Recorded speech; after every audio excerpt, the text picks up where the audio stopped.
Prepare-se para uma jornada interna que não começa nas palavras, mas nas sinapses invisíveis que se acendem por trás de cada pensamento.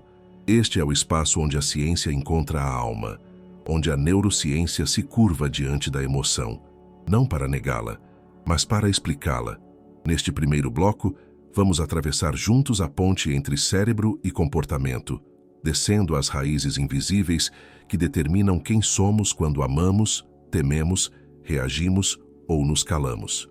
Entender o cérebro não é uma questão técnica, é um ato de compaixão, porque quando você compreende por que age como age, por que sente como sente, você deixa de se culpar e começa a se cuidar. Tudo começa com um órgão de cerca de 1,5 kg, formado por mais de 86 bilhões de neurônios, cada um conectado a milhares de outros através de sinapses que trocam mensagens a uma velocidade que nenhuma tecnologia conseguiu reproduzir com perfeição. Mas este não é apenas um dado técnico.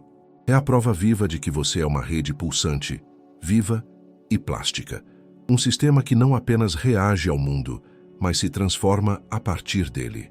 Cada experiência que você já viveu, um elogio, uma rejeição, um trauma, um abraço, moldou fisicamente a estrutura do seu cérebro.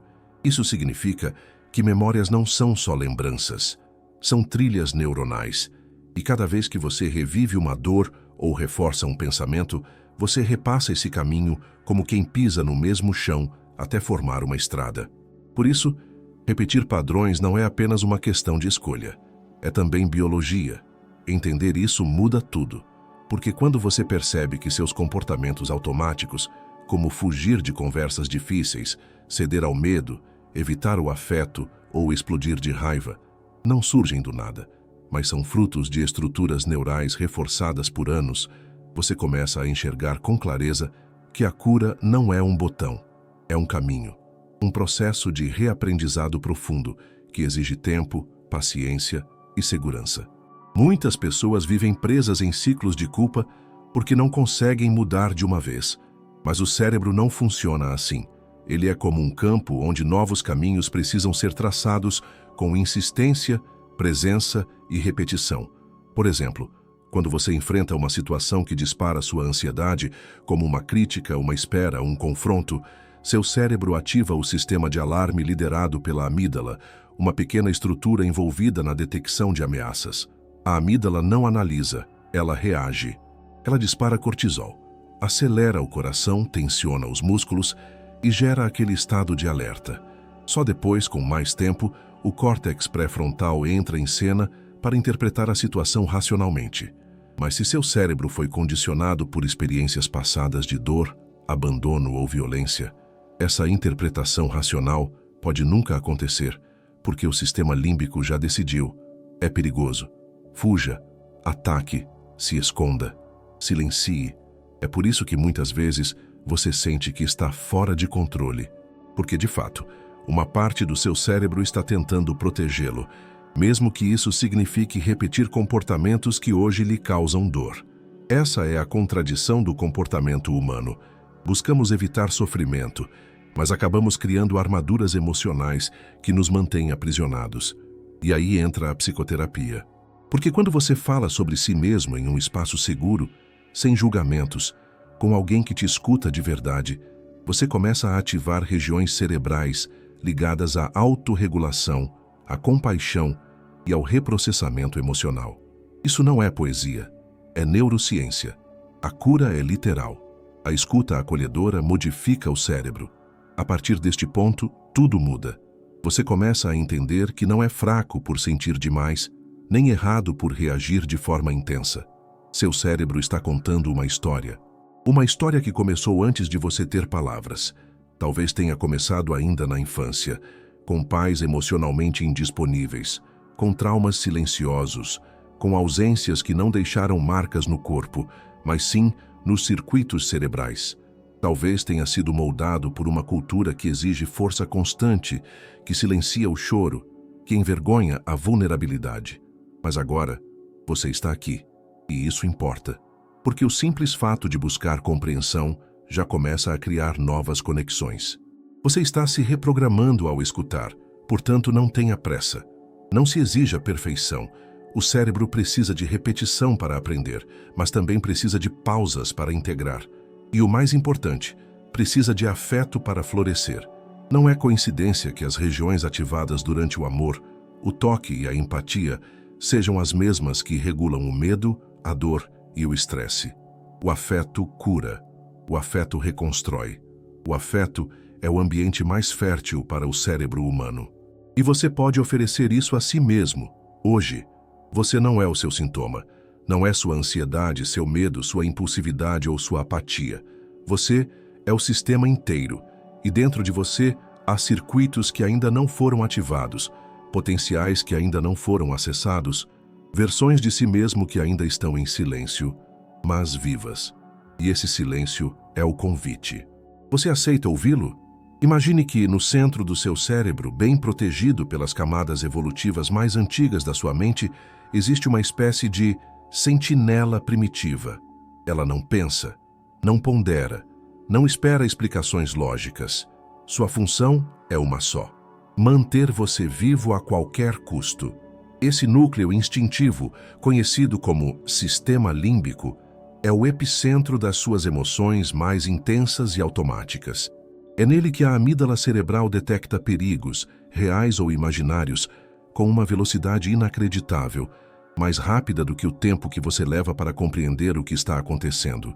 E é aqui, nesse mecanismo ancestral, que começam muitos dos nossos maiores conflitos emocionais. A amígdala cerebral não é do tipo que conversa, ela age. Diante de um estímulo que ela interpreta como ameaça, ela dispara um alarme químico que toma o seu corpo inteiro. O coração acelera, a respiração fica curta, os músculos se tensionam, o estômago fecha e o mundo parece afunilar. Isso é o que chamamos de resposta de luta ou fuga. Uma herança do nosso passado evolutivo, quando o perigo tinha forma de predador. Hoje, esse predador pode ser um chefe, um parceiro, um e-mail que chega à meia-noite, uma notificação que você nem leu, mas que já fez seu cérebro entrar em colapso. O detalhe é que para o sistema límbico, o que importa não é a realidade, mas a percepção de ameaça. É por isso que tantas vezes nos sentimos reféns de emoções aparentemente desproporcionais. Uma crítica leve vira um ataque. Um atraso se transforma em abandono. Um erro nos joga numa espiral de vergonha e autodepreciação. E não porque somos exagerados ou frágeis, mas porque nosso cérebro aprendeu, em algum momento, que aquilo é perigoso. E quando esse aprendizado vem de traumas, negligências ou padrões familiares tóxicos, o sistema límbico passa a reagir com alarmes constantes, como se vivesse em guerra. Esse estado é conhecido como hiperativação emocional e pode estar por trás de muitos sintomas modernos: ansiedade crônica, irritabilidade, exaustão, insônia e até doenças autoimunes. Mas há uma esperança real, e ela se chama córtex pré-frontal. Localizado na parte da frente do cérebro, esse é o setor responsável por pensar antes de agir, planejar, ponderar, sentir empatia e regular impulsos. Ele é o nosso adulto interno, a parte que diz calma, respira, pensa. O problema é que, quando a amígdala entra em ação com muita força, o córtex pré-frontal se desativa temporariamente. É como se a razão fosse derrubada pela emoção em questão de milissegundos. E assim, você reage no automático. Grita sem querer. Se fecha de repente. Foge de conversas difíceis. Se sabota. Mas isso não é falha sua. Isso é o modo de sobrevivência e sendo ativado. E entender isso é o primeiro passo para se libertar. A boa notícia é que o cérebro não é um destino, é um processo. E com o tempo, é possível fortalecer as conexões entre o sistema límbico e o córtex pré-frontal. Através da terapia, da escuta segura, da escrita emocional, da meditação, da respiração consciente, do contato com a natureza, do exercício físico e do afeto real, você pode literalmente ensinar seu cérebro a se sentir seguro novamente. E quando há segurança, a amígdala se acalma, o corpo relaxa, o pensamento se organiza, a vida volta a ter cor, forma e direção.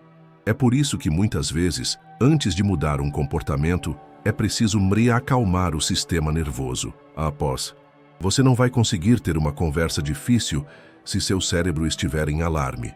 Não vai tomar boas decisões sob tensão. Nem vai se amar profundamente enquanto seu corpo estiver contraído, esperando o próximo golpe. A segurança emocional não é luxo. É pré-requisito para qualquer mudança profunda. E isso vale para relacionamentos, carreira, autoestima e saúde. Agora pare por um instante e observe. Como está seu corpo agora? A tensão no maxilar? Nos ombros? Na respiração? Isso não é só físico. Isso é seu cérebro tentando lidar com o mundo ao redor. Talvez você esteja em alerta há tanto tempo que nem percebe mais. Mas o corpo lembra. E a cura começa quando você começa a escutar esses sinais. Porque o sistema límbico não entende palavras, mas entende presença, toque, silêncio e cuidado. E tudo isso, mesmo que pareça sutil, começa a ensinar ao seu cérebro que ele pode abaixar a guarda. É assim que a reconfiguração começa. Não com grandes revoluções, mas com pequenas reconexões. Tudo bem sentir isso. Você está seguro agora. Você pode descansar. E acredite, quando você oferece isso a si mesmo de forma consistente, o cérebro aprende. O medo cede espaço à confiança. A reatividade cede à escolha. E você descobre que, no fundo, nunca foi apenas sobre controlar emoções, mas sobre reconhecer os circuitos que as produzem e reprogramá-los com amor. Há feridas que não deixam cicatrizes visíveis, mas que ecoam silenciosamente em decisões, medos e padrões que se repetem sem explicação. Essas feridas têm nome: traumas emocionais. E não precisam ser grandes catástrofes para deixar marcas profundas. Às vezes, um olhar de desprezo, uma ausência constante, uma infância sem afeto ou a repetição de pequenas violências cotidianas é suficiente para que o cérebro aprenda uma única e poderosa lição: o mundo não é seguro. E a partir daí, tudo muda. O sistema nervoso entra em modo de defesa, o corpo se contrai, a mente se fragmenta e a vida passa a ser vivida como um território hostil.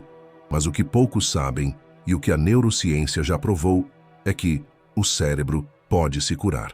E esse processo se chama neuroplasticidade. Neuroplasticidade é a capacidade do cérebro de se adaptar, se reorganizar e criar novas conexões ao longo da vida. Por muito tempo, acreditou-se que os circuitos cerebrais eram fixos, imutáveis após a infância. Mas hoje, sabemos que experiências transformadoras, como uma escuta terapêutica verdadeira, um vínculo seguro, uma prática meditativa ou até mesmo uma nova compreensão sobre si, podem literalmente reestruturar o cérebro. Isso significa que mesmo depois de anos vivendo em padrões disfuncionais, você pode aprender a reagir de outra forma. Você pode cultivar uma nova narrativa interna, baseada não no medo, mas na presença. Não na carência, mas no merecimento. E isso não é mágica, é biologia emocional. Mas por que o trauma tem tanto poder? Porque ele não é armazenado como uma história linear, mas como uma sensação corporal e emocional crua, alojada no sistema límbico e em regiões profundas do cérebro como o tronco encefálico. Isso significa que muitas vezes a pessoa não consegue explicar seu trauma, mas sente seus efeitos em forma de ansiedade, pânico, reatividade, vícios, distanciamento ou até doenças físicas. A mente racional tenta seguir em frente, mas o corpo ainda vive como se estivesse no passado, como se o perigo ainda estivesse ali. E enquanto isso não for reconhecido, o cérebro continuará a reagir da mesma forma, reforçando os mesmos circuitos de proteção. É aqui que a psicoterapia se torna uma ferramenta vital. Em uma sessão terapêutica, quando você é convidado a dar nome ao que sentiu, recontar sua história com segurança e significado, o cérebro começa a integrar a memória fragmentada. Com o tempo, o sistema nervoso vai aprendendo que aquela dor pertence ao passado e que agora há um novo presente sendo construído. Isso pode parecer sutil, mas é transformador, porque nesse processo você não está apenas desabafando, você está literalmente reescrevendo sua biografia neural. Está dizendo ao cérebro: eu sobrevivi e agora eu posso viver. Além disso, estudos recentes mostram que técnicas como EMDR, dessensibilização e reprocessamento por movimentos oculares, terapia somática, TCC e mindfulness têm impactos comprovados sobre a reconexão entre o sistema límbico e o córtex pré-frontal. Em outras palavras, elas ajudam o cérebro a se reorganizar emocionalmente. Práticas como respiração consciente, gratidão, visualização positiva e meditação ativam o nervo vago e favorecem a restauração do equilíbrio entre o sistema simpático, luta e fuga, e o parasimpático, descanso e digestão. Isso significa que, mesmo nos dias de caos, é possível reconduzir seu corpo ao estado de segurança e presença. Mas essa transformação não acontece na pressa. O trauma pede tempo, repetição e, principalmente, acolhimento. Não é possível curar aquilo que ainda é negado, abafado ou tratado com vergonha. Por isso, o primeiro passo da cura é o reconhecimento. Dizer: sim, isso doeu. Sim, isso me afetou. Sim, eu reajo assim porque um dia precisei me proteger. E ao dizer isso, você já começa a criar um novo espaço interno. Um espaço onde a dor não comanda, mas é escutada. Onde o passado não define, mas é integrado. Onde o medo não paralisa, mas é compreendido. Você não precisa se forçar a esquecer. O cérebro não precisa apagar a dor para seguir em frente. Ele precisa reescrever o significado da dor. E isso é possível. É possível transformar uma ferida em sabedoria, uma memória em força, uma cicatriz em ponto de apoio. Porque a neuroplasticidade não é só um conceito científico. É a prova de que você é maior do que aquilo que te machucou. E essa verdade, quando vivida, se torna liberdade. Então, se hoje você sente que está quebrado, lembre-se, você está, na verdade, em processo de reconstrução. E cada lágrima contida, cada respiração profunda, cada insight durante a terapia é um tijolo novo nesse caminho de renascimento. Seu cérebro não quer apenas te proteger, ele quer te libertar. E tudo começa quando você permite que a sua história seja contada com verdade, segurança e presença. Você já se perguntou por que, em alguns dias, tudo parece fluir com leveza e clareza, enquanto em outros, o simples fato de sair da cama parece um esforço hercúleo? A resposta não está apenas nas circunstâncias externas.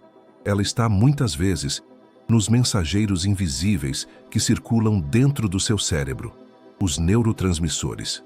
Substâncias como QIS, dopamina, serotonina e cortisol atuam como orquestradores da sua disposição, humor, atenção e até da forma como você se relaciona consigo mesmo e com os outros.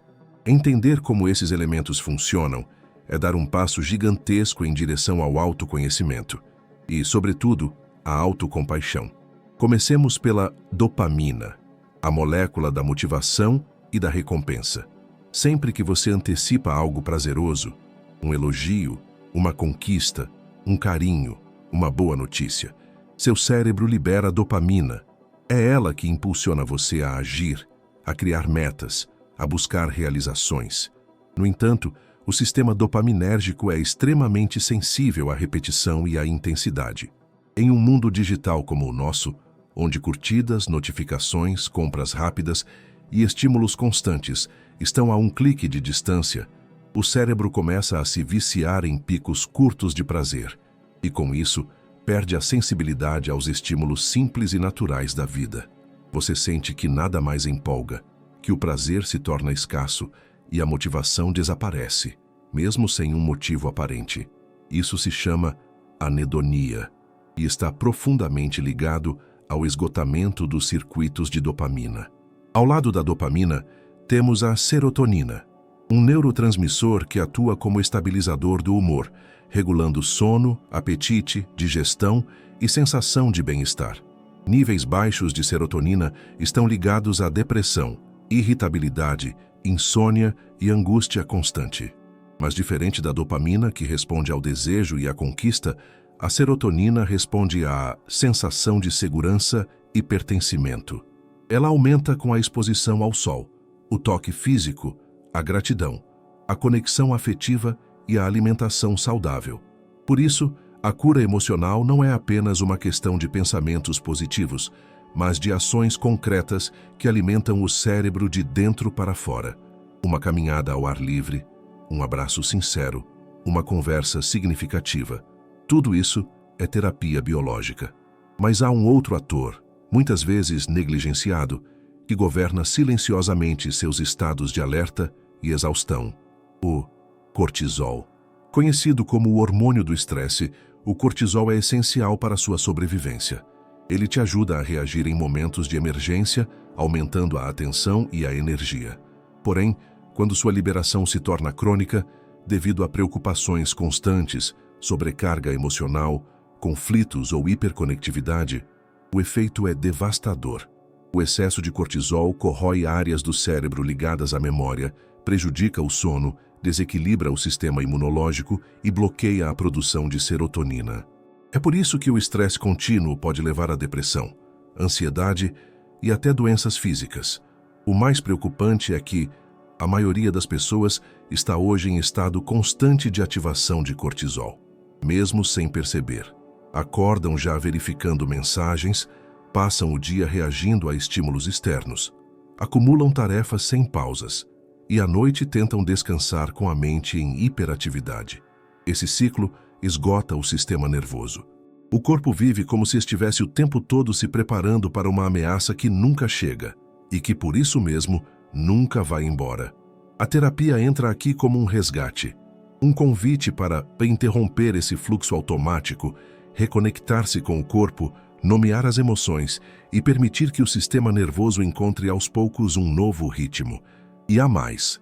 O equilíbrio entre esses neurotransmissores não depende só da genética, mas também do seu estilo de vida, da qualidade das suas relações, da sua alimentação, do sono e da sua capacidade de se escutar. Você não precisa ser refém da química cerebral.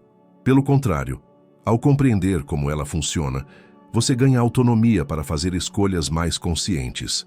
Pequenas mudanças diárias, como regular seus horários de sono, reduzir estímulos digitais antes de dormir, praticar exercícios físicos, manter conexões humanas reais e cultivar pausas conscientes, já são suficientes para modular seu estado neuroquímico de forma profunda. Isso também explica por que a psicoterapia tem efeitos tão duradouros. Ao falar, elaborar, refletir e sentir-se escutado com autenticidade, seu cérebro ativa uma cascata de neurotransmissores ligados ao bem-estar. A relação terapêutica, quando segura e constante, funciona como um campo bioquímico de reorganização emocional. O afeto é transformador, a escuta modifica estruturas cerebrais e o toque, mesmo simbólico, mesmo virtual, é capaz de ativar sensações de acolhimento que reverberam muito além da sessão. Talvez você nunca tenha pensado nisso, mas o que você sente tem uma base física.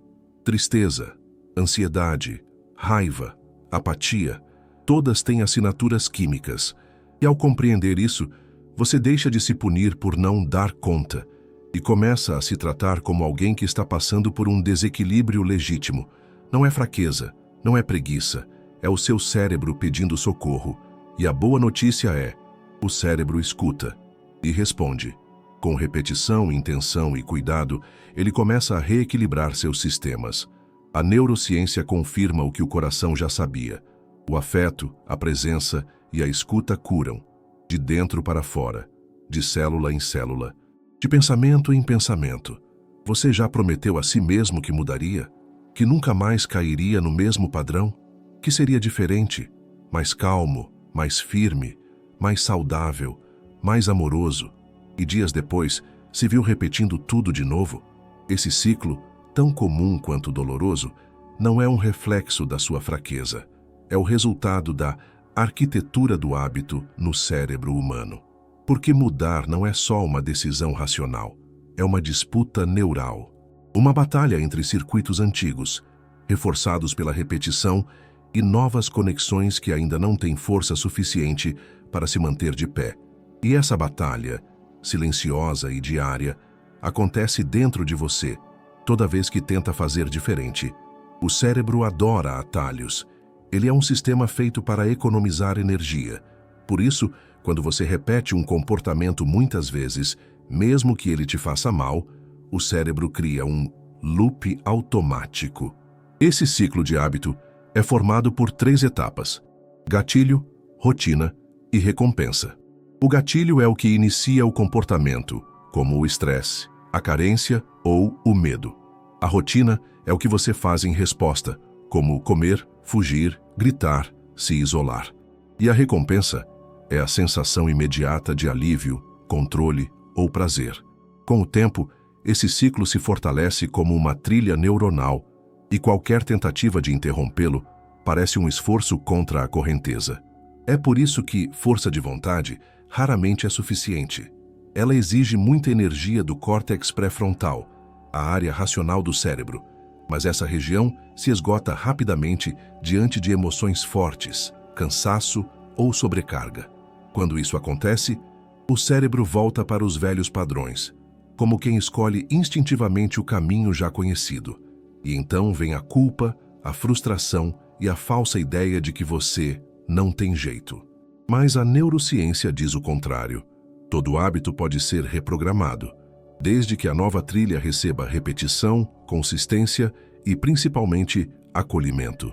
Sim, acolhimento, porque ao tentar mudar um hábito, é comum que você encontre resistência interna, sabotagem, recaídas. Mas se você trata essas recaídas com dureza, seu cérebro associa a mudança à dor e volta ao velho padrão para se proteger. Agora, se você responde com compaixão, dizendo a si mesmo, está tudo bem, é um processo, você envia um novo sinal. A mudança é segura. E isso já modifica a percepção cerebral. O hábito, então, deixa de ser uma luta interna e passa a ser um caminho de reconexão com o seu eu verdadeiro. A chave está em identificar os gatilhos, criar novas rotinas conscientes e, principalmente, substituir as recompensas destrutivas por outras saudáveis e sustentáveis.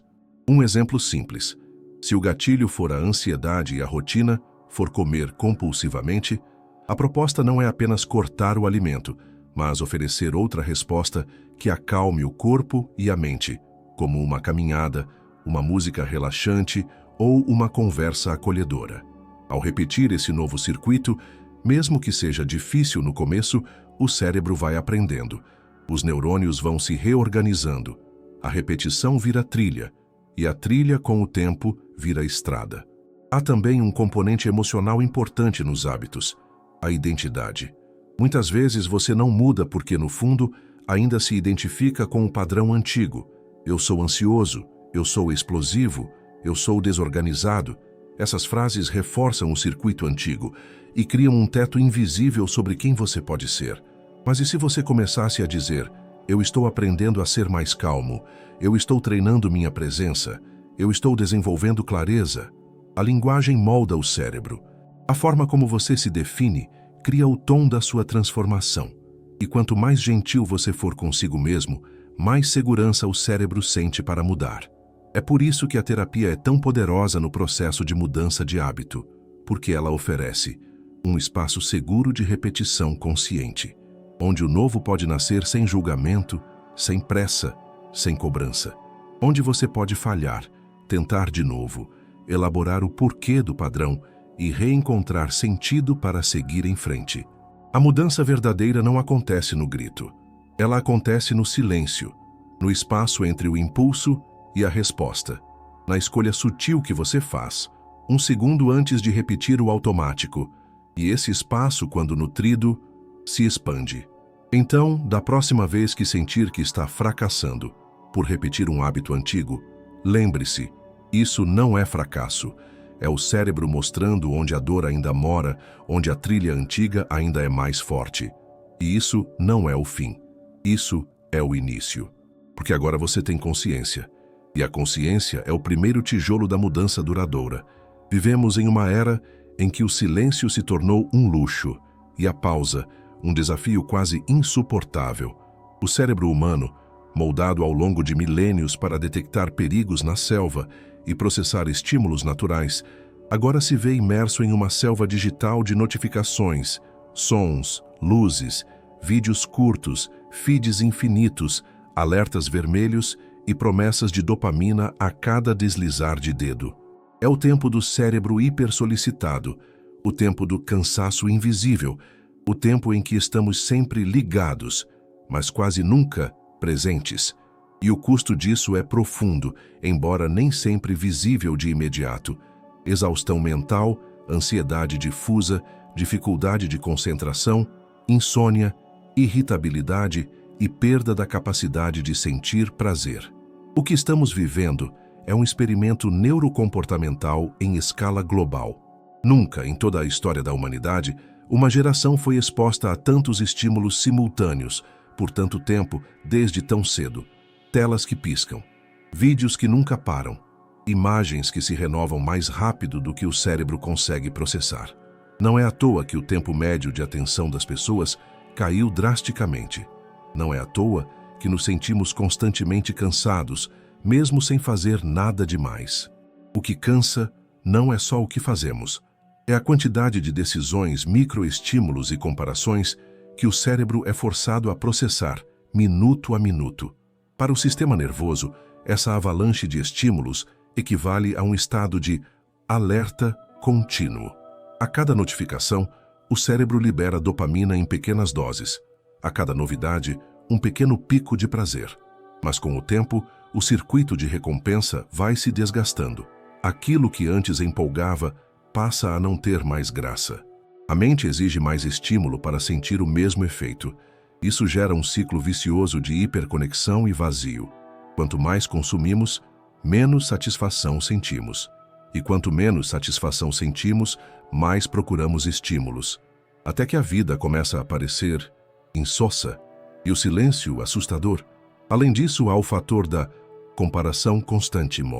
As redes sociais, ao mostrarem apenas recortes idealizados da vida alheia, criam uma ilusão de que todos estão mais felizes, mais bem-sucedidos, mais produtivos ou mais amados. Isso ativa áreas cerebrais relacionadas ao valor pessoal e ao pertencimento, mas de forma negativa. O resultado é a corrosão silenciosa da autoestima.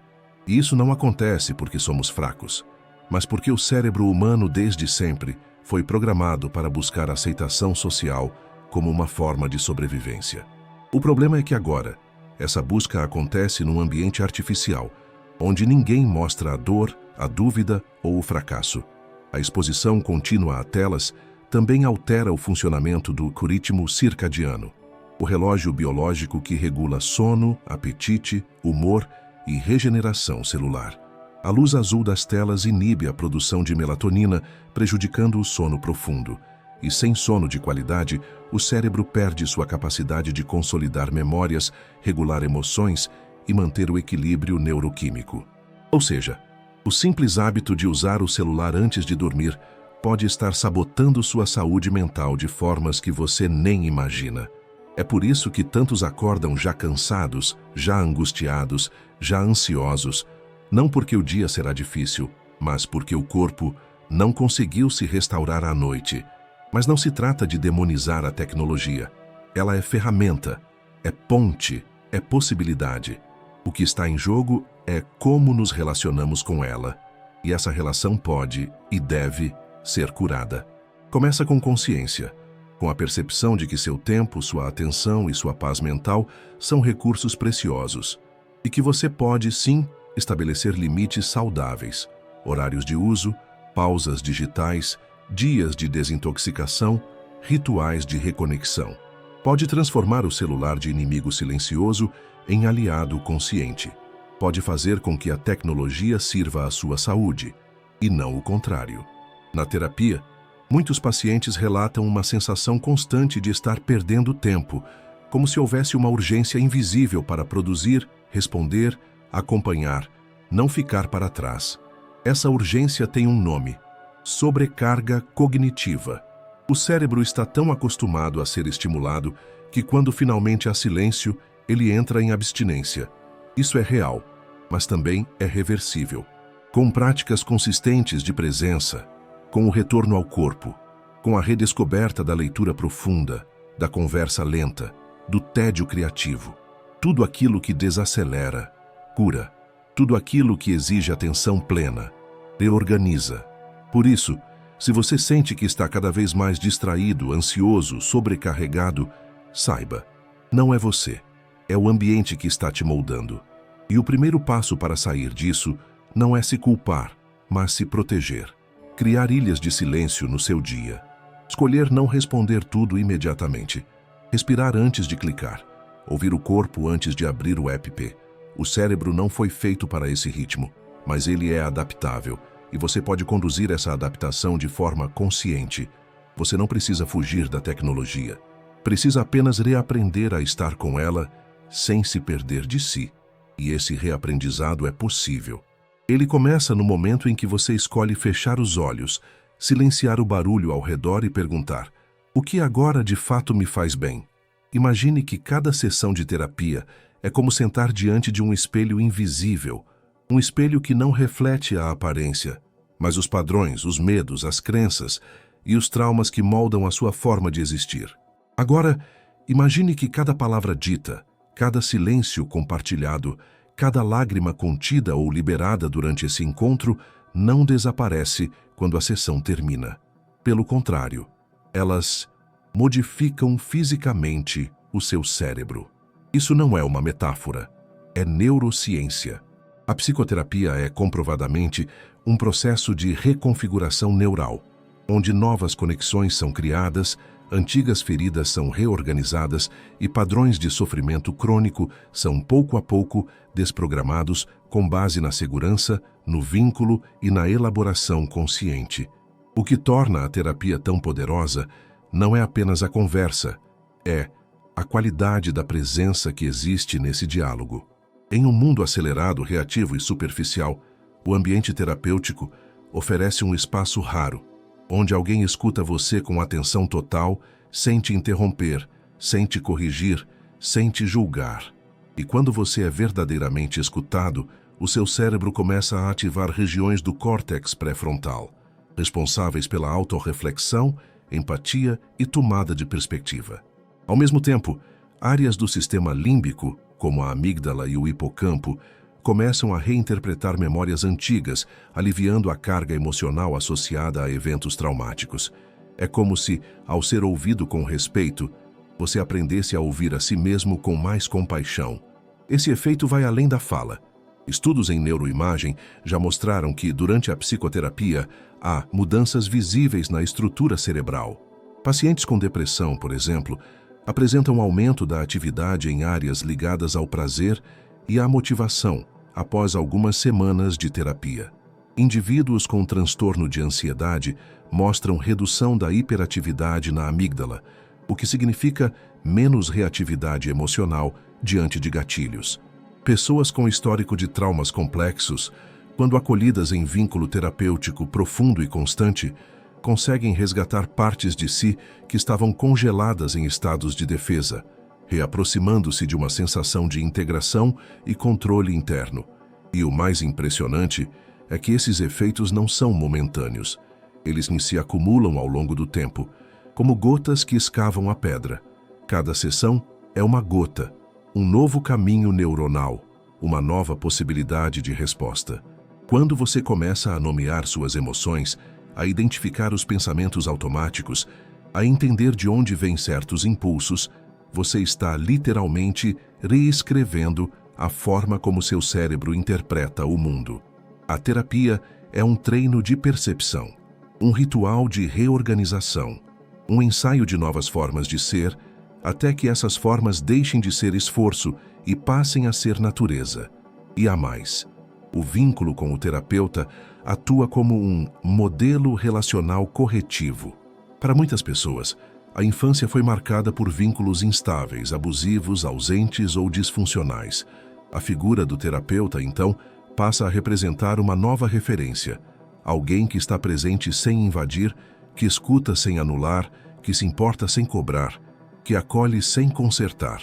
Esse vínculo, quando consistente, repara falhas emocionais precoces, ensinando ao cérebro que é possível confiar, se abrir, construir intimidade e receber afeto sem medo. É como se a terapia ensinasse ao corpo e à mente que existe segurança emocional no mundo e que ela pode ser cultivada, mesmo que nunca tenha existido antes. Por isso, quando você se emociona durante uma sessão, não está sendo frágil, está sendo neuroplasticamente ativo. Está abrindo portas dentro de si que estavam trancadas há anos. Quando você consegue expressar algo que nunca havia dito a ninguém, seu cérebro registra aquilo como um marco. Quando você finalmente entende o porquê de um comportamento repetitivo, uma nova rede neural se forma, permitindo a escolha. Quando você é validado, escutado e compreendido, mesmo nas suas contradições, seu cérebro aprende que não precisa mais se defender o tempo todo. Ele pode finalmente descansar. Essa transformação é sutil e profunda. Você não acorda um dia curado.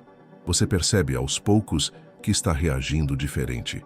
Que aquilo que antes disparava ansiedade, agora causa apenas um desconforto leve. Que você está mais gentil consigo mesmo. Que começou a dizer não sem culpa. Que passou a se reconhecer no espelho com mais dignidade. Essa é a reconfiguração acontecendo. Não com barulho, mas com constância. Não com promessas mágicas, mas com presença real. A terapia não muda você. Ela desvela quem você já era antes da dor te silenciar. E se você chegou até aqui, saiba, o processo já começou. A sua busca por compreensão, por equilíbrio e por verdade já está modificando seu cérebro, porque o simples ato de refletir, de escutar um conteúdo como este com atenção e abertura, já ativa em você os circuitos do cuidado, da empatia e da autoconsciência. E isso é o início da cura. Há uma ideia silenciosa e profundamente dolorosa que assombra muitas pessoas em sofrimento psicológico, a crença de que estão quebradas, que há algo de errado em seu cérebro, em sua forma de ser, em sua essência, que por mais que tentem, jamais conseguirão ser como os outros.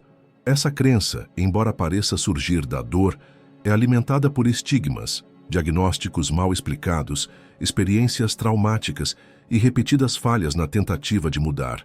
Aos poucos, ela vai se cristalizando como uma sentença interna. Eu sou irrecuperável.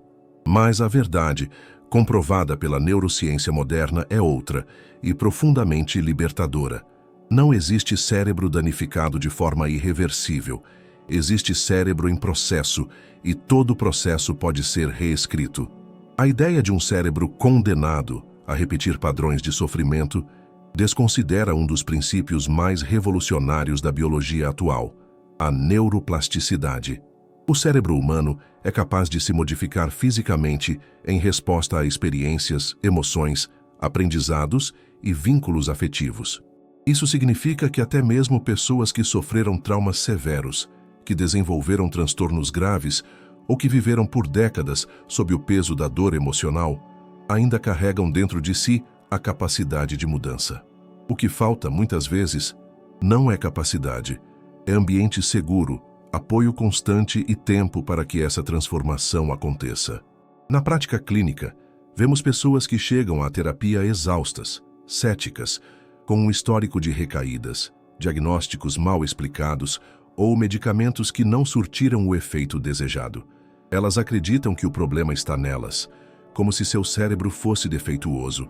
Mas ao longo das sessões, conforme a escuta se aprofunda e o vínculo terapêutico se fortalece, começa a surgir algo novo, um pensamento mais claro, uma emoção nomeada pela primeira vez, uma memória reinterpretada, uma nova escolha feita, mesmo que pequena. E cada uma dessas mudanças aparentemente sutis é, na verdade, uma nova sinapse sendo formada, um circuito emocional sendo reescrito, um caminho inédito sendo pavimentado dentro da mente. É importante entender que no sofrer não significa estar danificado, significa estar em alerta, em defesa, em modo de sobrevivência. Um cérebro que reage com ansiedade, apatia ou raiva não é um cérebro disfuncional.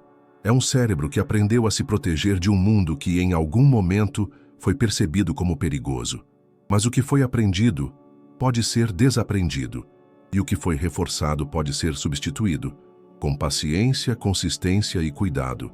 É possível ensinar o cérebro a relaxar, confiar, amar e criar novas formas de existir. A ciência mostra que até mesmo em quadros clínicos severos, como depressão resistente, transtorno de estresse pós-traumático ou transtornos de personalidade, o cérebro apresenta potencial de reorganização. As novas terapias baseadas em integração emocional, regulação somática e reprocessamento de memória estão demonstrando que a dor não é destino, ela é informação, um pedido de ajuda, um sinal de que algo precisa ser acolhido, escutado e ressignificado. E isso não se faz sozinho. Por mais que o autoconhecimento seja fundamental, a cura profunda acontece no vínculo, porque o cérebro aprende por meio da relação. Um bebê não aprende a regular suas emoções sozinho. Ele precisa de um cuidador que o embale, que o nomeie, que o acalme. Da mesma forma, um adulto que sofreu, que internalizou a dor, que se fragmentou em defesas, precisa ser reencontrado através da relação terapêutica. Quando alguém olha para você com empatia, quando você é validado na sua história, quando você percebe que não precisa mais lutar para ser aceito, o cérebro responde. Ele respira, ele começa a confiar de novo. Essa é uma das maiores revoluções que a neurociência nos trouxe. A mente humana é plástica, adaptável, regenerável. E por mais que o sofrimento tenha moldado suas rotas, ele não precisa ser o fim da estrada. Há sempre outra trilha possível. Às vezes, ela começa com um simples "eu não aguento mais".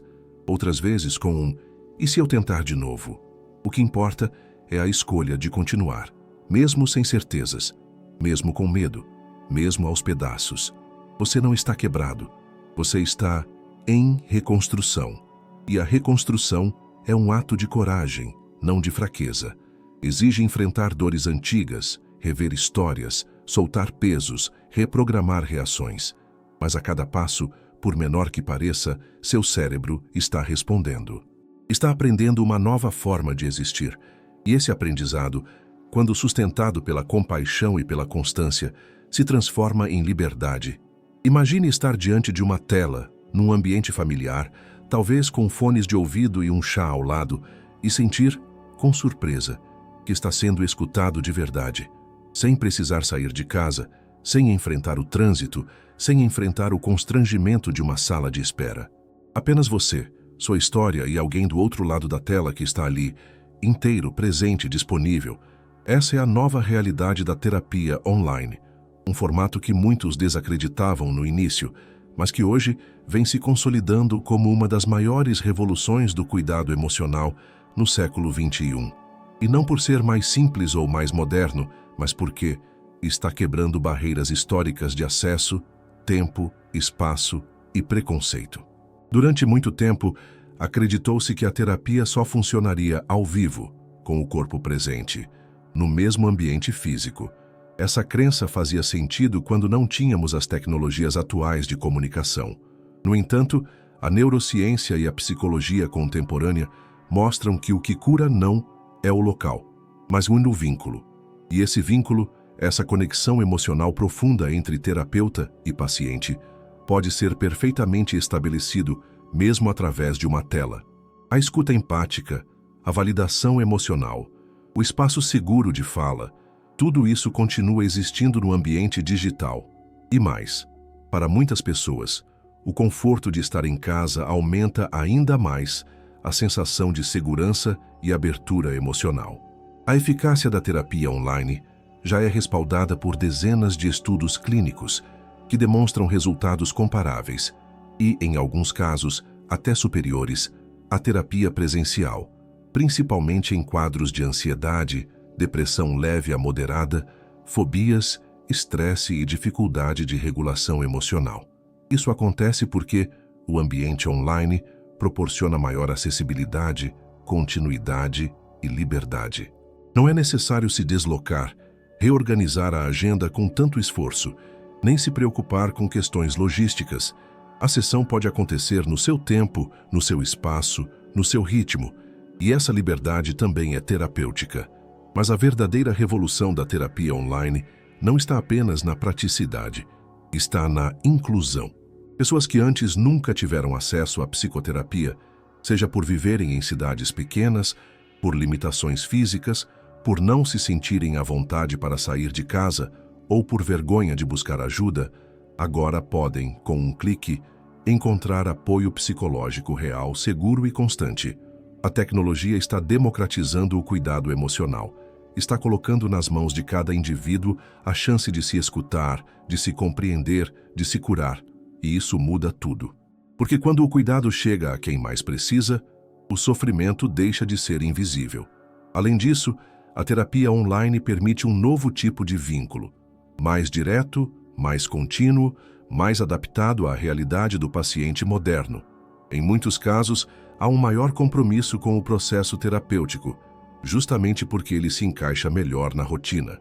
E com o tempo, cria-se um novo tipo de intimidade, aquela que não depende da presença física, mas da pura atenção emocional plena, do olhar que atravessa a tela, da escuta que ultrapassa o som.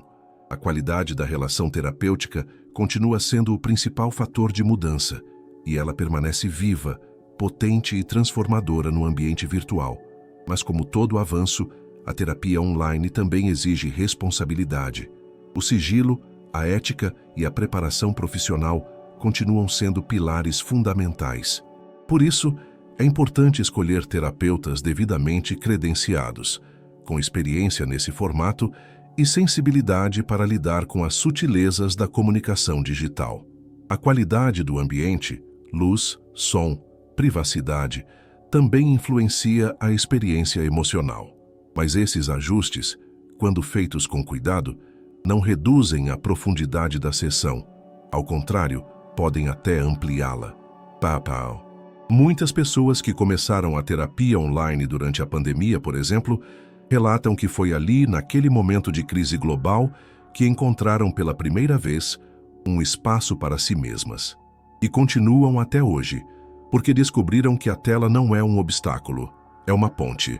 Uma ponte que liga a dor ao acolhimento, a dúvida ao entendimento, o caos à possibilidade de reorganização, a solidão à escuta verdadeira.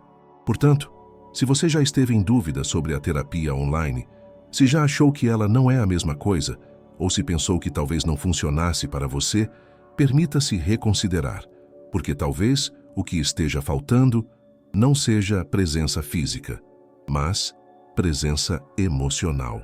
E essa, a terapia online, pode oferecer com toda a potência da escuta humana. Onde quer que você esteja, como você estiver, do jeito que puder. À primeira vista, pode parecer estranho imaginar que um simples quadrado de imagem ali na tela possa carregar o peso simbólico de um encontro transformador. Mas acontece. A câmera, no contexto terapêutico online, não é apenas uma lente tecnológica. Ela se torna um portal emocional, uma espécie de janela através da qual o cuidado atravessa distâncias, desfaz ausências e acolhe vulnerabilidades. É ali, naquele espaço delimitado por molduras digitais, que você encontra um olhar atento, uma escuta silenciosa, um reflexo de si mesmo que muitas vezes jamais ousou encarar. E esse espaço, por mais virtual que pareça, se torna profundamente real. Quando você entra em uma sessão online e vê o rosto do terapeuta surgindo na tela, algo poderoso começa a acontecer. O cérebro humano, mesmo em ambiente virtual, reconhece expressões faciais, tons de voz, pausas e gestos como sinais de vínculo. Estudos demonstram que as regiões do cérebro responsáveis pela empatia, pela conexão e pela regulação emocional são ativadas também nos encontros digitais, especialmente quando há intenção e presença autêntica.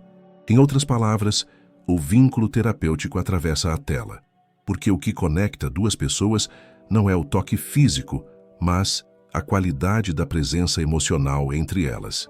Muitas vezes, é nesse espaço online que o paciente se sente pela primeira vez à vontade para se mostrar por completo. A intimidade do ambiente doméstico, o controle sobre a câmera, a possibilidade de estar cercado por objetos pessoais e afetivos, tudo isso contribui para uma sensação de segurança ampliada. A vulnerabilidade, quando nasce em ambiente de segurança, se transforma em força, e a tela que antes era vista como barreira se revela, um palco sagrado de reconexão com a própria essência. O interessante é que, em algumas situações, A distância física ajuda a reduzir barreiras emocionais. Mal, para pessoas com histórico de trauma, fobia social, timidez intensa ou experiências de abandono, o ambiente online pode suavizar o medo do contato direto, permitindo que a confiança seja construída de forma mais gradual. A câmera se torna, então, uma espécie de espaço intermediário. Nem exposição total, nem isolamento absoluto, onde o paciente pode dosar sua entrega emocional conforme se sente seguro. E quando essa entrega acontece, o impacto é real. A transformação é real. Porque o cérebro não distingue entre presença física e emocional. Ele responde ao que é sentido com verdade. Na prática terapêutica, vemos isso com frequência. Olhares que se encontram na tela e dizem mais do que 1000 palavras. Silêncios que atravessam o tempo digital com a mesma densidade que os silêncios presenciais. Lágrimas que escorrem diante da câmera e que não precisam ser interrompidas, apenas acolhidas. Em muitos casos, o próprio ato de se ver na tela durante a sessão ajuda o paciente a se reconhecer expressões, emoções e reações que antes passavam despercebidas. É como se a câmera também funcionasse como espelho. E espelho não apenas reflete, revela. Claro, há desafios, conexões instáveis, ruídos, interferências técnicas, tudo isso faz parte. Mas esses obstáculos, quando acolhidos com leveza e compreensão, não anulam a potência do encontro. Pelo contrário, reforçam a humanidade do processo. Terapia não é um roteiro perfeito, é um processo vivo, feito de imperfeições que, quando aceitas, se tornam parte da cura. E a câmera, nesse contexto, é apenas mais um recurso. O que realmente importa continua sendo o que sempre importou: a presença, a escuta, a verdade do encontro. Ao longo do tempo, muitos pacientes passam a associar a tela da sessão com um lugar interno de segurança. Ao abrir a câmera, não estão apenas se conectando com o terapeuta, estão se conectando consigo mesmos, com sua história, com sua dor e com sua esperança. A imagem digital vira um ritual, uma âncora, uma lembrança de que é possível parar, olhar para dentro e ser acolhido, mesmo em meio ao caos, mesmo diante da distância, mesmo com todos os ruídos do mundo lá fora. E assim, sessão após sessão, a tela deixa de ser uma simples interface tecnológica e se transforma em algo muito mais profundo. Um espaço onde o invisível é visto, onde o inaudível é escutado, onde o intangível é tocado, ainda que metaforicamente. E isso por si só já é um milagre cotidiano da psicoterapia online. Durante muito tempo, buscar terapia foi visto como um ato de fraqueza, uma confissão de derrota, um último recurso para quem não deu conta sozinho. Essa narrativa, embora sutil, foi reforçada por décadas em famílias, escolas, igrejas, ambientes de trabalho e até dentro da medicina tradicional. Ouviam-se frases como: "Isso é coisa de gente doida. Você só precisa ter força de vontade. Lavar roupa suja com estranho não adianta nada." O resultado? Milhares de pessoas adoeceram em silêncio. Aprenderam a esconder a dor, a engolir o choro, a performar funcionalidade enquanto o mundo desabava dentro delas. Mas os tempos estão mudando. E é urgente dizer, repetir, gritar, se for preciso: a terapia é para todos. E não é sinal de fraqueza, é ato de coragem. Na verdade, procurar ajuda psicológica deveria ser visto com o mesmo cuidado e naturalidade com que se procura um médico ao sentir dor no corpo. Afinal, o sofrimento emocional também adoece, também paralisa, também mata. E quando negligenciado, ele se espalha em forma de insônia, exaustão, doenças psicossomáticas, crises de pânico, vícios, compulsões e relacionamentos disfuncionais. O que começa como tristeza ou ansiedade pode virar um buraco existencial profundo, muitas vezes evitável. A psicoterapia, quando iniciada com abertura e continuidade, tem o poder de interromper esse ciclo. Ela funciona como um freio no adoecimento silencioso, um espaço para reorganizar a mente antes que ela imploda. Mas para que mais pessoas tenham acesso a essa cura, é preciso desconstruir o estigma. Isso começa pela linguagem. Terapia não é frescura, não é moda, não é coisa de rico ou de quem tem tempo sobrando. Terapia é ferramenta, é reconstrução, é reeducação emocional para uma sociedade que por muito tempo foi ensinada a não sentir. E não importa quem você seja, homem, mulher, jovem, idoso, profissional de sucesso, artista, dona de casa, estudante, pai, mãe ou avô, todos têm uma história que merece ser escutada. Todos têm dores que merecem ser elaboradas. Todos têm emoções que merecem ser acolhidas. Inclusive, há um preconceito ainda mais enraizado em certos grupos, como os homens, por exemplo. Muitos foram criados para acreditar que homem de verdade não chora, que demonstrar sentimentos é sinal de fraqueza, que pedir ajuda é sinônimo de fracasso. O resultado disso é um índice altíssimo de suicídio masculino, abuso de substâncias, comportamentos agressivos e colapsos emocionais, que poderiam ser prevenidos com espaços de escuta e acolhimento. A terapia, nesse contexto, é um ato de resistência contra uma cultura que nos ensinou a esconder a alma. Também é importante dizer, você não precisa estar no fundo do poço para buscar ajuda. A terapia não é apenas para quem está em crise, ela também é para quem deseja se conhecer melhor, melhorar relações, tomar decisões conscientes, curar feridas antigas e construir uma vida com mais propósito. Quanto mais cedo se começa, mais preventivo o processo se torna. E isso é inteligência emocional. Não esperar desmoronar para então reconstruir, mas escolher fortalecer antes que o caos chegue. Outro ponto crucial é que não há vergonha em precisar de apoio contínuo. A saúde mental é um cuidado para a vida inteira. Assim como fazemos check-ups físicos, ajustamos a alimentação ou retomamos atividades físicas após períodos de sedentarismo, também podemos e devemos voltar à terapia quando sentimos que estamos nos perdendo de nós mesmos. A busca por equilíbrio é constante e não existe um lugar final de cura. Existe um processo contínuo de presença, escuta e evolução.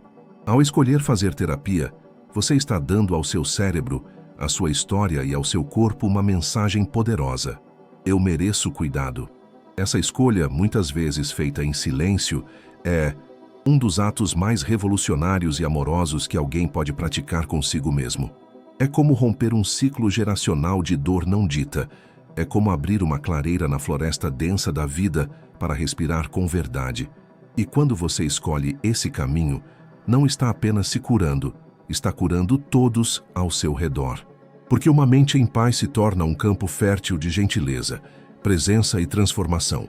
Portanto, nunca se sinta menos por precisar de ajuda. Nunca se envergonhe por chorar. Nunca se compare com quem ainda não teve coragem de se escutar. O fato de você estar aqui buscando esse conteúdo já é a prova de que você está em movimento. E movimento é vida. Em tempos difíceis, quando a mente parece sufocada por pensamentos pesados e o corpo caminha como se carregasse o peso de décadas, a palavra esperança pode soar distante, ingênua, até mesmo inalcançável. Mas o que talvez você nunca tenha ouvido, e o que a neurociência hoje afirma com clareza, é que esperar algo bom não é apenas um ato emocional, é um fenômeno cerebral real. A esperança, quando cultivada de forma consciente e profunda, ativa redes neurais específicas, fortalece áreas ligadas à motivação, regula o estresse e modifica, literalmente, a bioquímica do sofrimento. Acredite, acreditar transforma. A esperança genuína, não aquela esperança cega, mas a que nasce da intenção de continuar mesmo sem garantias, tem um impacto concreto no cérebro. Estudos em neuroimagem mostram que pessoas que alimentam expectativas positivas sobre o futuro ativam mais intensamente o CNP, córtex pré-frontal ventromedial, uma área diretamente relacionada à regulação emocional, planejamento e tomada de decisões. Essa região também é conectada ao sistema límbico, que gerencia emoções como medo, tristeza e prazer. Isso significa que, quando você se permite acreditar que há saída, mesmo em meio ao caos, seu cérebro começa a se reorganizar em direção à ação, à criatividade e ao recomeço. Não se trata de otimismo vazio, trata-se de uma disposição neurobiológica que favorece a recuperação. Quando a esperança está presente, o cérebro libera neurotransmissores como dopamina e endorfina, que ajudam a diminuir a percepção de dor, aumentam a disposição física e emocional e criam uma espécie de respiro interno que nos protege do colapso total. Esse estado de proteção é essencial para que possamos pensar com clareza, tomar decisões e buscar ajuda. Em contraste, a desesperança ativa regiões associadas à dor e ao desamparo, como a ínsula anterior e o córtex cingulado, levando a uma sensação de imobilidade, retração e, muitas vezes, apatia profunda. É por isso que, na psicoterapia, o simples ato de imaginar um futuro possível já tem efeito curativo. Quando o terapeuta pergunta, e se existisse um caminho diferente? Ele não está apenas provocando reflexão, ele está acendendo, dentro do cérebro do paciente, uma fagulha de reorganização neural. Essa fagulha pode ser pequena, mas é suficiente para começar. E uma vez acesa, ela precisa ser alimentada, com pequenas escolhas, com palavras de afeto, com compromissos consigo mesmo, com gestos diários de autocuidado, por menores que pareçam. A esperança também é ensinável. Ela não depende de acontecimentos externos. Ela pode ser construída internamente, como um músculo que se fortalece com o uso. Você pode treiná-la, praticá-la, evocá-la, e isso começa pela forma como você fala consigo mesmo, pelos pensamentos que você cultiva, pelas histórias que escolhe repetir. A forma como você se narra tem poder. Um cérebro que ouve todos os dias que não vai dar certo se molda em defensiva, retração e paralisia. Já um cérebro que é alimentado com frases como "é difícil, mas não é impossível", "estou em processo", "posso começar de novo quantas vezes for necessário", começa a responder com mais flexibilidade e resiliência. Esse é o poder da esperança. Ela não precisa estar pronta, ela pode ser semeada. Ela não precisa ser intensa, basta que seja constante. Ela não precisa de garantias, só de abertura. E ela pode se manifestar nas formas mais simples, em um pedido de ajuda, em uma pausa para respirar, em um e-mail enviado para agendar a primeira sessão de terapia, em um vídeo como este, que mesmo à distância já oferece um espaço de reorganização. A esperança, às vezes, começa com o gesto mais pequeno, mas segue crescendo até se tornar caminho. E é nesse ponto que a ciência encontra a alma, ao perceber que aquilo que nos mantém de pé não é a ausência de dor, é a presença de significado. Viktor Frankl, psiquiatra austríaco que sobreviveu aos campos de concentração, dizia que quem tem um porquê enfrenta qualquer como. E hoje a neurociência confirma: ter propósito, ter conexão, ter esperança. Protege o cérebro contra o adoecimento emocional. Não porque a dor desaparece, mas porque ela passa a ser atravessada com sentido. Você não precisa acreditar que tudo vai mudar amanhã, mas pode começar acreditando que você merece mudar, que é possível viver de outra forma, que mesmo que ainda doa, há uma parte sua, talvez silenciosa, talvez esquecida, que ainda deseja florescer. E essa parte é viva, está aí, está ouvindo agora, e se manifesta nesse momento em que você, mesmo com dúvidas, escolhe seguir ouvindo, escolhe continuar. Existe uma força quase invisível que rege boa parte do sofrimento humano: a desconexão com o presente. A mente que rumina o passado, repassando mágoas antigas, traumas não elaborados, cenas que já terminaram, mas continuam vivas na memória como se ainda estivessem acontecendo. Ou então a mente que se projeta para o futuro com ansiedade, medo, antecipação catastrófica, tentando controlar o que ainda nem existe. O resultado é sempre o mesmo. O agora se perde. O corpo está aqui, mas a consciência está em outro tempo. E esse desencontro, quando se torna crônico, adoece o cérebro, fragmenta a identidade e impede a regeneração emocional. É por isso que uma das funções mais profundas da terapia, embora nem sempre dita em voz alta, é nos reensinar a estar presentes. A presença é uma prática, e como toda prática, exige treino, paciência e gentileza. Quando estamos em uma sessão terapêutica e o terapeuta nos convida a perceber o corpo, a respirar com mais consciência, a observar o que sentimos sem julgar, ele está, na verdade, ativando redes neurais específicas que fortalecem a autorregulação emocional. Essas redes envolvem áreas como o córtex pré-frontal medial, a ínsula e o córtex cingulado, regiões que nos ajudam a perceber o que acontece dentro de nós, dar nome às emoções e responder aos estímulos com mais flexibilidade, e não apenas com reatividade. Essa é uma das descobertas mais importantes das últimas décadas. A prática da atenção plena, também conhecida como mindfulness, modifica o cérebro. Medir e nomear as emoções no momento em que surgem, sentir o corpo como ele está, sem querer mudar nada, aceitar o agora como ele é, tudo isso fortalece circuitos associados ao bem-estar, à empatia, à compaixão e à clareza mental. E quanto mais você treina, mais essas vias neurais se tornam acessíveis. É como abrir uma nova trilha em meio ao mato denso da mente. No início é difícil, mas com o tempo, torna-se o caminho mais natural. A terapia é o ambiente ideal para esse treinamento, porque ali você pode experimentar a presença de forma segura, pode observar seus próprios pensamentos sem se identificar com eles, pode dizer, estou com medo, sem ser engolido pelo medo, pode olhar para dentro sem se perder. E esse exercício contínuo de trazer a mente de volta ao agora, de silenciar o ruído interno, de se permitir sentir sem precisar reagir imediatamente, é profundamente terapêutico. Mais do que qualquer insight, é a presença que cura, porque é na presença que você se escuta de verdade. O cérebro, quando treinado para estar no agora, sai do modo de sobrevivência e entra no modo de integração. Ele deixa de buscar ameaças e começa a buscar equilíbrio. O sistema nervoso desacelera, a respiração se aprofunda, o cortisol diminui, a atenção se expande. E nesse estado, aquilo que antes parecia impossível de ser enfrentado, um luto, uma culpa, uma decisão, um trauma, passa a ser olhado com mais clareza, mais coragem e mais compaixão. A dor não some, mas ela encontra espaço. E onde há espaço, há cura. Estar presente é também um gesto de amor, um gesto que diz, eu me importo comigo agora.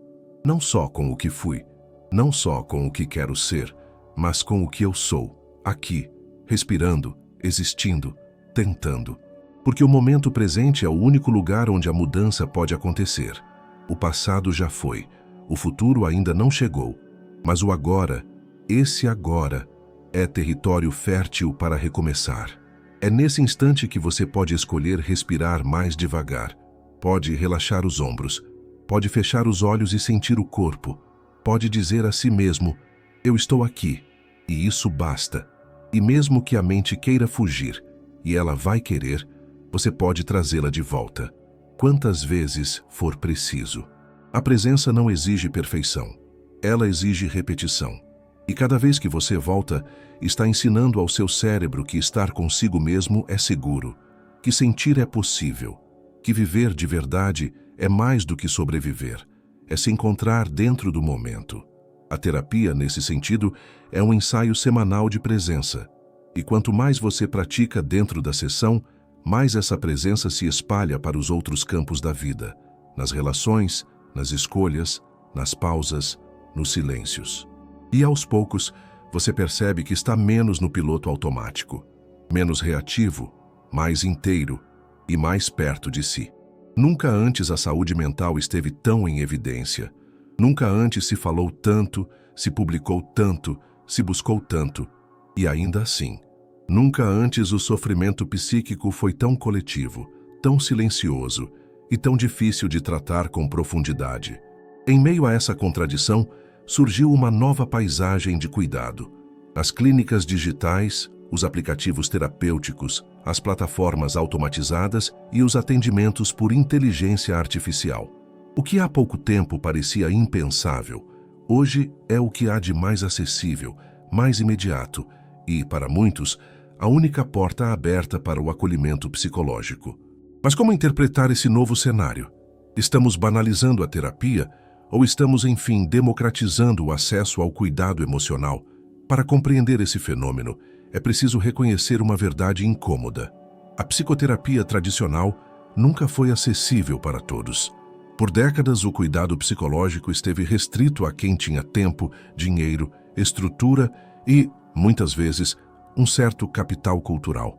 Fazer terapia era, para muita gente, um privilégio distante. Mas a dor emocional não respeita classe social, CEP ou diploma. Ela invade a vida silenciosamente, sem pedir licença. E foi essa urgência coletiva, somada à revolução tecnológica, que criou o novo normal do cuidado psicológico. Mais digital, mais rápido, mais adaptável, mais disponível. Clínicas online, com agendamento em minutos. Aplicativos que oferecem escuta por mensagem. Plataformas com psicólogos disponíveis 24 horas. Inteligências artificiais que ajudam no autoconhecimento. Tudo isso está transformando a forma como entendemos e praticamos a saúde mental. E por mais que existam riscos, limites e superficialidades nesse modelo, há também oportunidades profundas de transformação. Porque quando o cuidado deixa de ser um luxo e se torna uma possibilidade, milhões de pessoas deixam de sofrer sozinhas. A pandemia acelerou esse processo. De repente, todos, inclusive os mais resistentes, foram obrigados a experimentar o ambiente digital.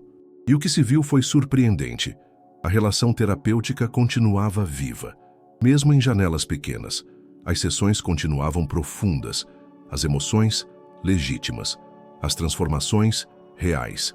E isso abriu caminho para algo ainda maior, a ideia de que o cuidado emocional pode e deve estar presente em diversos formatos, para diversos perfis, com diversos níveis de acesso.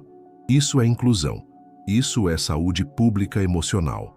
Mas há um ponto de atenção. Quanto mais digital se torna o cuidado, mais precisamos cultivar a presença humana. Nenhum aplicativo substitui o olhar empático de um terapeuta. Nenhuma plataforma automatizada será capaz de conter um choro com a mesma humanidade de uma escuta real. Por isso, a tecnologia precisa ser vista como ferramenta de expansão, não de substituição. Ela aproxima, organiza, agiliza, mas o que transforma continua sendo o vínculo, a confiança.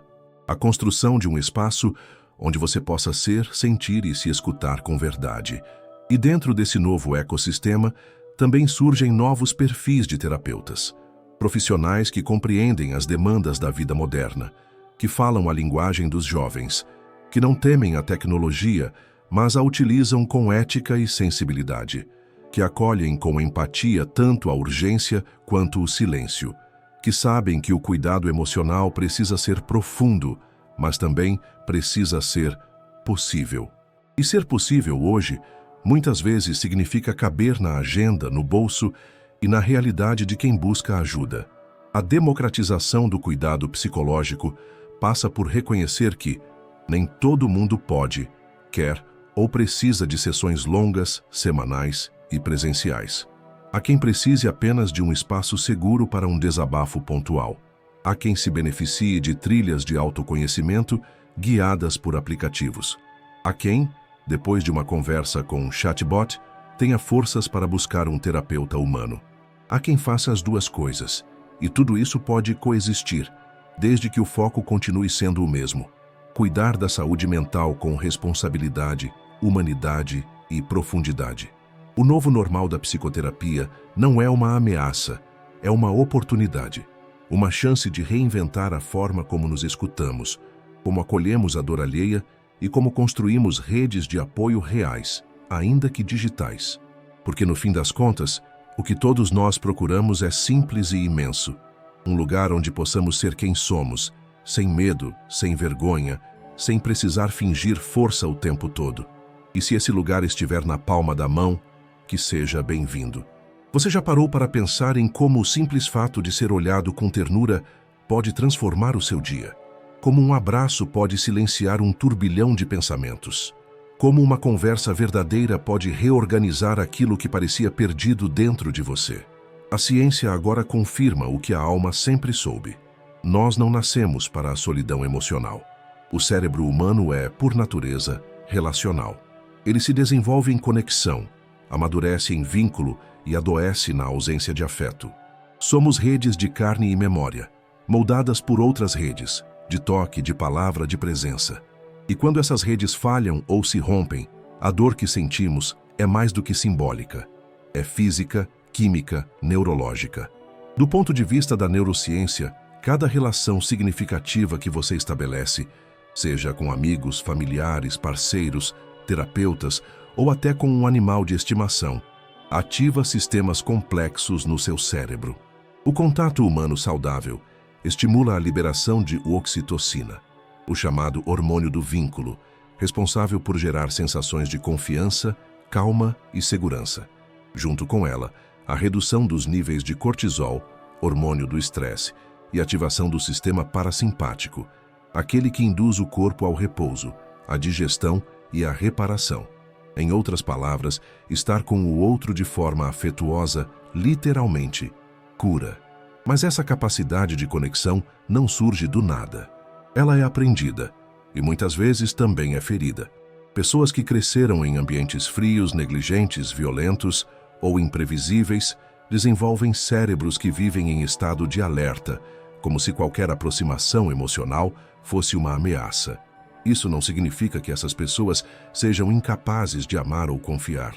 Significa apenas que o sistema nervoso delas foi programado para se proteger antes de se abrir. E é aí que a psicoterapia entra como espaço de reprogramação. Ao vivenciar uma relação segura, estável e empática, o cérebro vai, pouco a pouco, aprendendo que é possível estar em relação sem se anular, sem se ferir, sem se perder. As relações humanas, quando saudáveis, funcionam como reguladores emocionais externos. Quando você está desorganizado internamente e encontra alguém que te escuta com calma, seu cérebro começa a se reorganizar também. Isso se chama corregulação. Um processo biológico no qual os sistemas nervosos de duas pessoas entram em sintonia, permitindo que estados de tensão se dissolvam na presença da tranquilidade do outro. É por isso que um terapeuta calmo pode acalmar um paciente ansioso. É por isso que uma conversa verdadeira pode ser mais eficaz do que um comprimido. É por isso que o afeto salva, mas o contrário também é verdadeiro. Relações abusivas, frias, distantes ou ambíguas afetam diretamente o funcionamento cerebral. A dor da rejeição social, por exemplo, ativa as mesmas áreas do cérebro que a dor física. O abandono repetido deixa marcas nas redes neurais associadas à autoestima, ao senso de pertencimento e à capacidade de confiar. Por isso, curar-se emocionalmente quase sempre envolve reescrever a forma como nos relacionamos, não apenas com os outros, mas conosco. Porque a qualidade das relações externas muitas vezes reflete o estado da nossa relação interna. Nesse sentido, aprender a estar com o outro é também um exercício de estar consigo.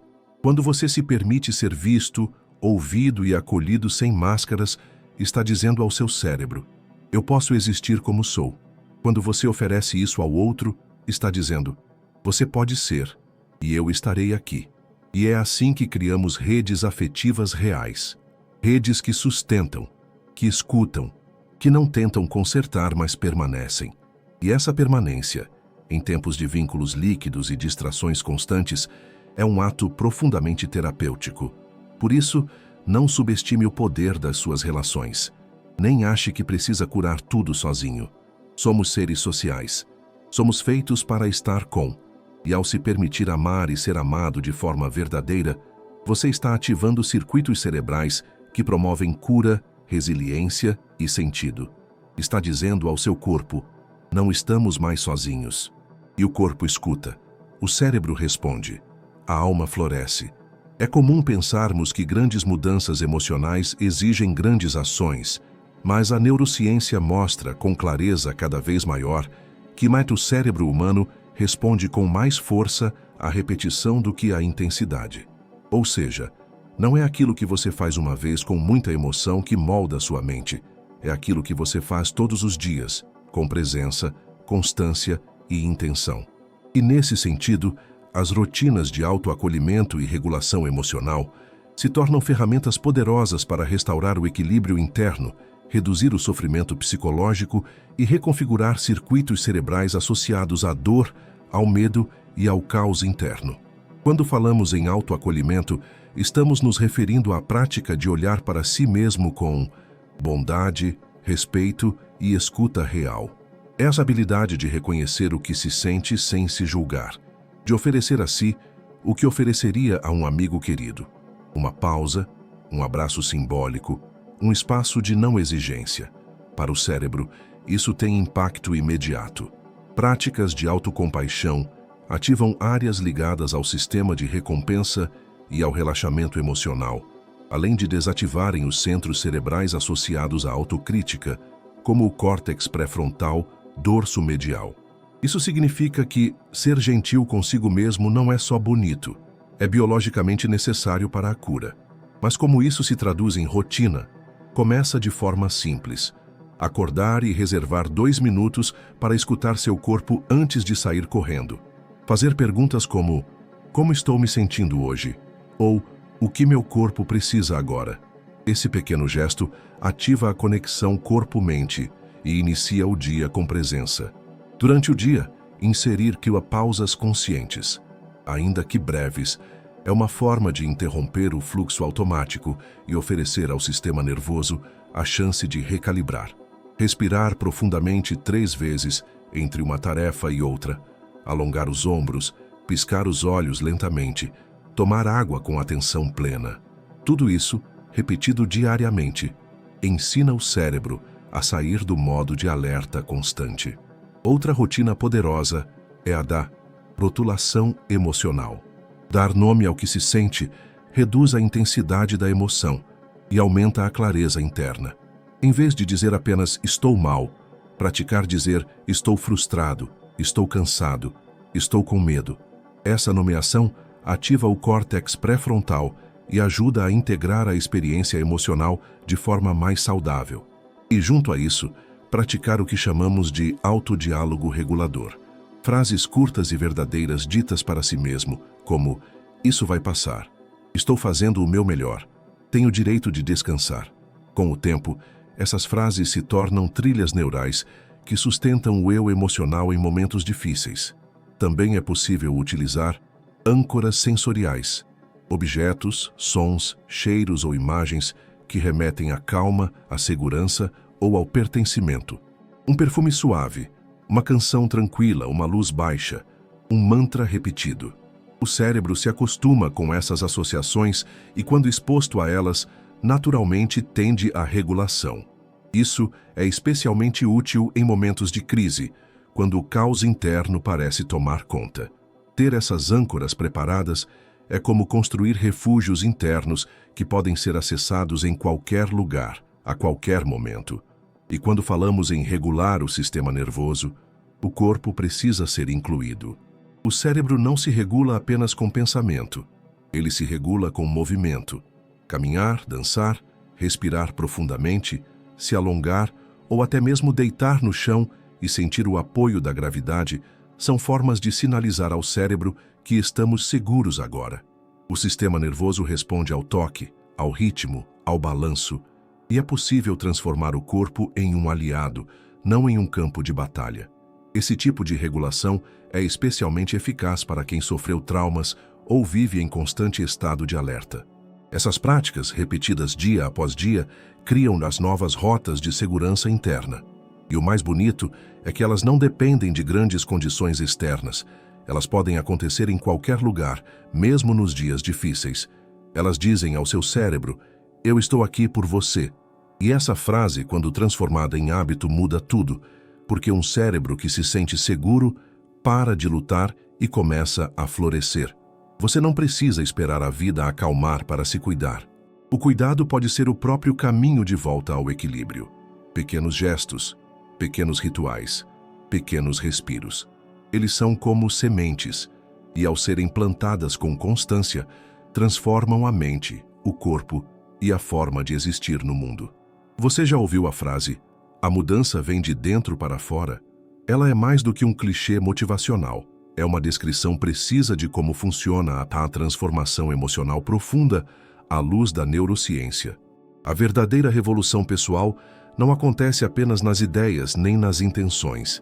Ela começa no corpo, nos nervos, nos circuitos silenciosos que conectam mente, emoção e sobrevivência.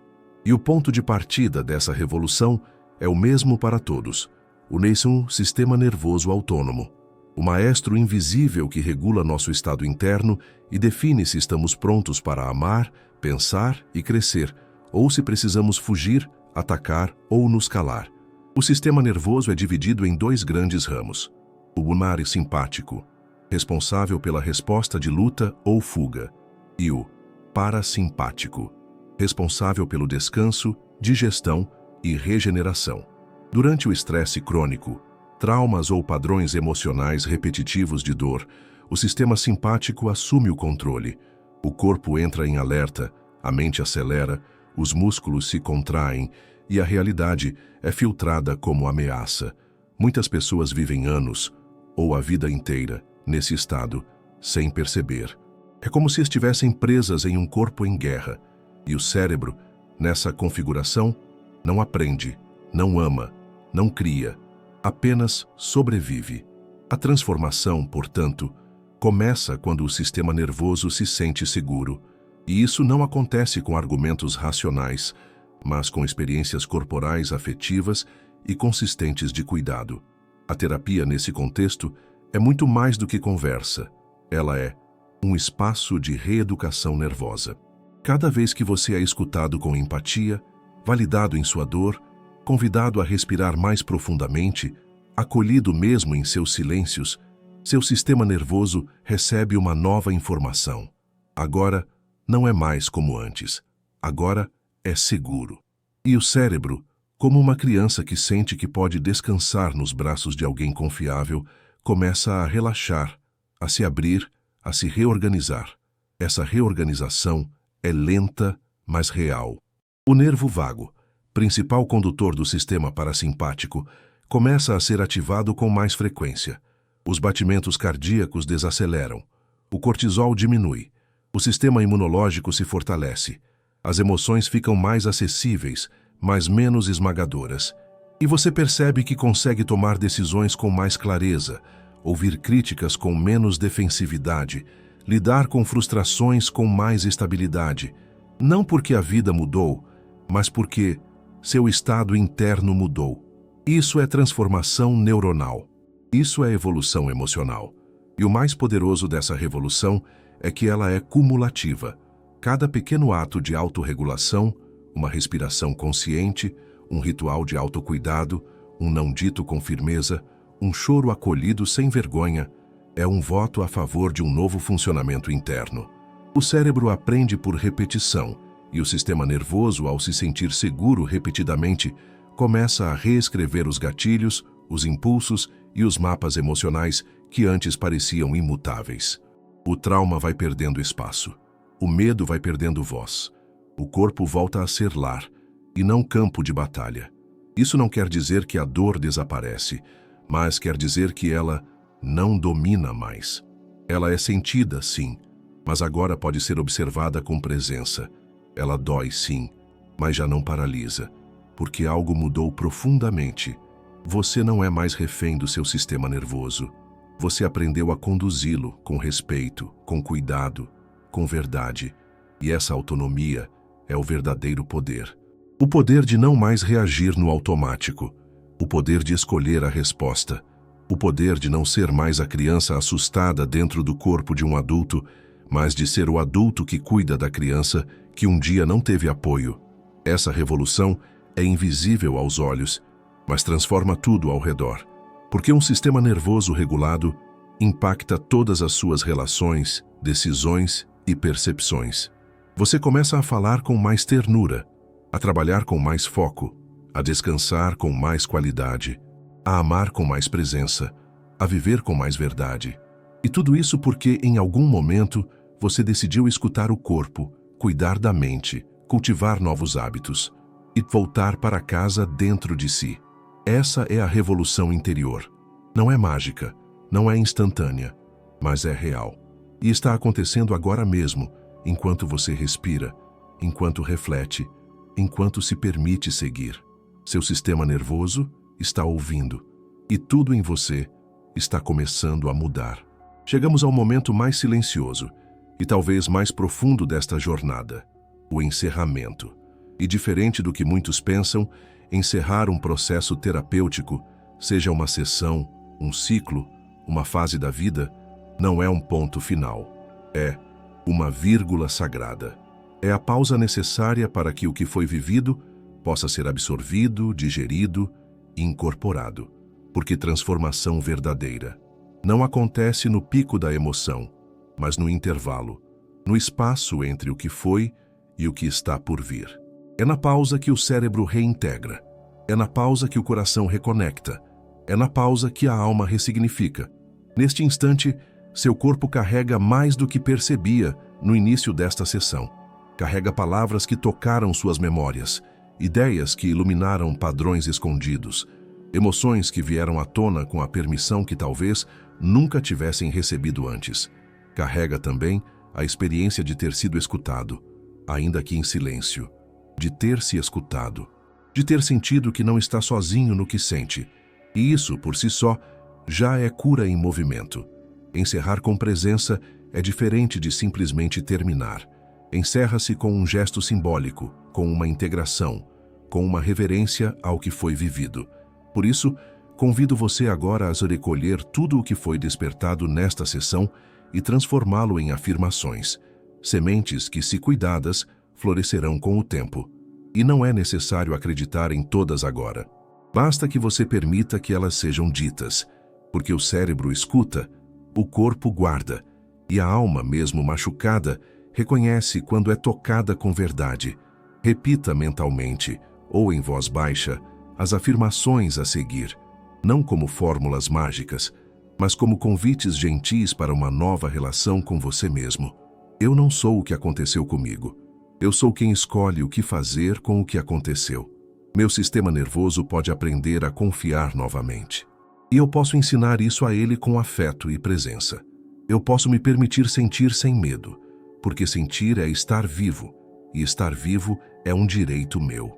Mesmo quando a dor parece voltar, eu me lembro, eu já não sou mais o mesmo, e posso fazer escolhas novas. Minha mente não é minha inimiga, ela é um campo fértil, e eu posso cuidar do que cresce dentro dela. Cada respiração consciente é um ato de amor próprio. Cada pausa é um recomeço. Eu posso ser o lar que eu não tive. Eu posso ser o colo que um dia me faltou. Eu posso ser meu próprio abrigo. Não há pressa. Não há exigência. Estou em processo. E isso é suficiente. Respire. Deixe que essas palavras ecoem dentro de você. Talvez algumas toquem direto. Talvez outras encontrem resistência. Não importa. O que importa é que você chegou até aqui, que se deu o presente de permanecer consigo mesmo, que em meio à vida agitada, se escolheu, e isso muda tudo. Talvez você não sinta a mudança agora. Talvez ainda pareça confuso, denso, distante, mas confie. O que foi tocado não se perde, o que foi olhado não se recalca, o que foi sentido não se apaga. Está tudo aí, germinando. E quando você menos esperar, perceberá, algo em você já começou a florescer.